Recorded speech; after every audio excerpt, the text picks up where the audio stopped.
Shalom, shalom, bien-aimés dans le Seigneur. Nous vous saluons dans votre pays, dans votre continent, dans votre cité, ville, village, partout où vous retrouvez. Et le Seigneur vous bénisse. Nous vous souhaitons joyeuses fêtes de Pâques. Depuis hier, nous avons fêté ces grands jours. Et nous poursuivons notre programme de 100 jours de jeûne et prière qui ont commencé depuis le 1er mars. Aujourd'hui, nous sommes 51e jour. Que Dieu vous bénisse. Comme le thème est le sujet de prière, de ces moments de prière, et Seigneur ajoute encore. Nous vous avions promis qu'à partir de la Pâque, on va aborder une autre pensée. Mais comme c'est ajouté encore, on va encore ajouter quelques messages par rapport au thème des 50 premiers jours. Nous ajoutons ainsi encore des choses qui intéressent. Quelques exemples où le Seigneur a ajouté des choses. Je crois que quelqu'un sera béni encore. Aujourd'hui, nous lisons dans Luc chapitre 17 et nous allons prendre le verset 15 jusqu'au verset 17. Mais avant de lire le verset 15, laissez-nous vous dire qu'il s'agit là des bien-aimés qui avaient des besoins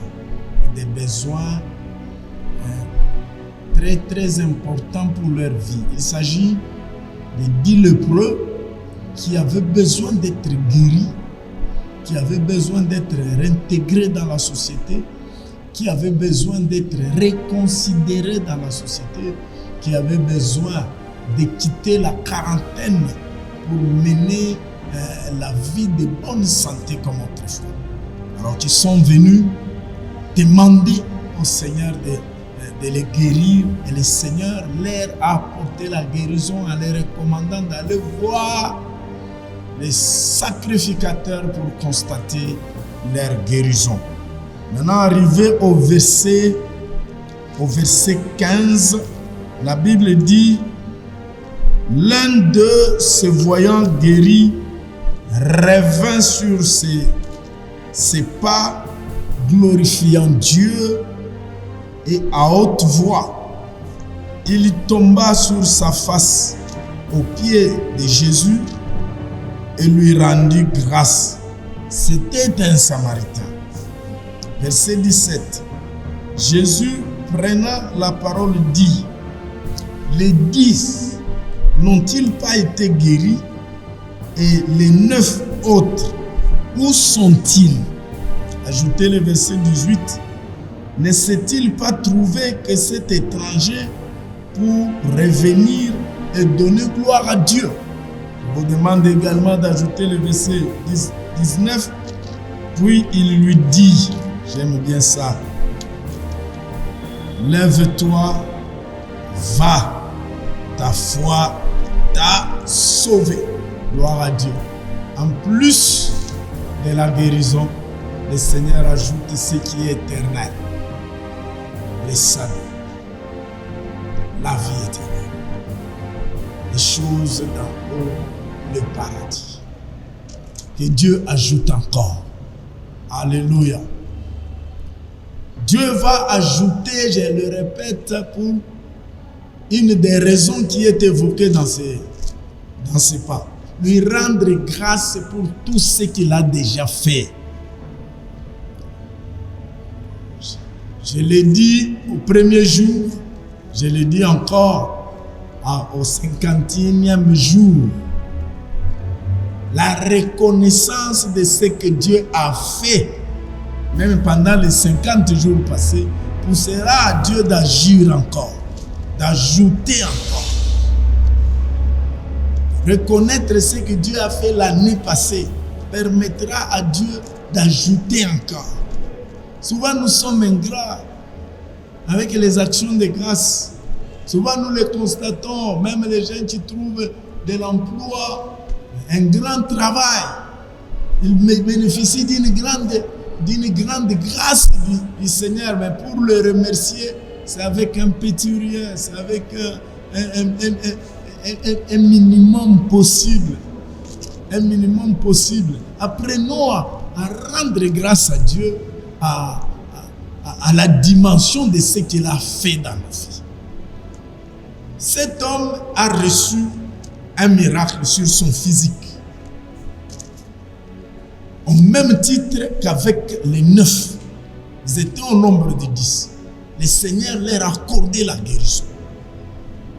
Mais voilà un étranger qui revient sur ses pas pour dire merci à Dieu.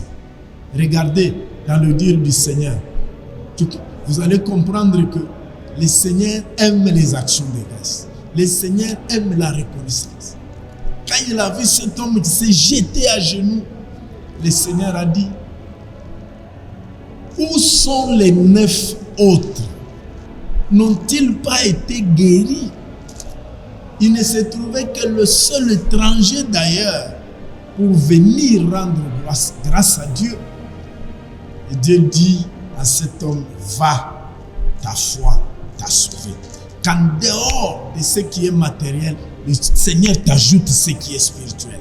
Qu'en dehors de ce qui est éphémère, le Seigneur t'ajoute ce qui est éternel. Écoutez, je veux dire une chose et nous allons prier par rapport à ça. Je vais dire cette chose et nous allons prier par rapport à ça.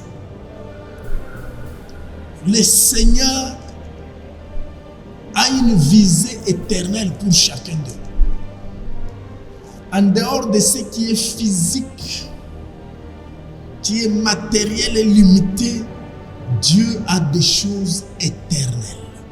Il y a des choses qu'on ne peut pas vous ravir, qu'on ne peut pas vous arracher, que vous ne pouvez pas fouler aux pieds. Le salut, voilà ce que Dieu a ajouté dans la vie de cette personne. Vous passez par ce temps de jeûne de prière, vous demandez que Dieu ajoute. Est-ce que vous faites mention de votre salut, de la vie éternelle? Partout où vous suivez, sachez que Dieu vise votre salut. Si quelqu'un a à faire la prière: Seigneur, protège mon salut, protège ma vie éternelle, garde-moi dans tes voies, même si je deviens multimilliardaire, que je n'abandonne pas la foi, que je ne puisse pas me trouver dans le mal. Que Dieu bénisse votre journée, que Dieu ajoute ce qui est éternel et que cela demeure au nom de Jésus. Amen.